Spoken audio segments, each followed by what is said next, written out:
श्रीनगर के इंदिरा नगर में BJP ST मोर्चा जम्मू कश्मीर की मीटिंग हुई और इस मौके पर अशोक कौल ने अपनी तकरीर में कहा कि हमें दुनिया की सबसे बड़ी पार्टी का हिस्सा बनने पर फख्र है।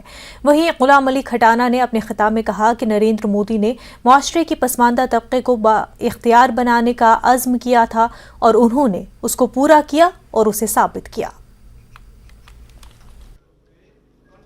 ट्राइबल को जो बिफोर आर्टिकल 370 यहाँ पे जो उनके ट्राइबल राइट्स डाइल्यूट हुए थे वो आर्टिकल 370 के रिमूवल के बाद उनको मिले हैं। तो इस तबका में बहुत उत्साह है और उसी खुशी के कारण सबका ये मानना था कि कश्मीर में एक मीटिंग की जाएगी, क्योंकि हम अलग अलग रीजन्स में करते हैं, कभी जम्मू में हो जाएगी, कभी कश्मीर में हो जाएगी, इस तरह घुमा के की जाती है।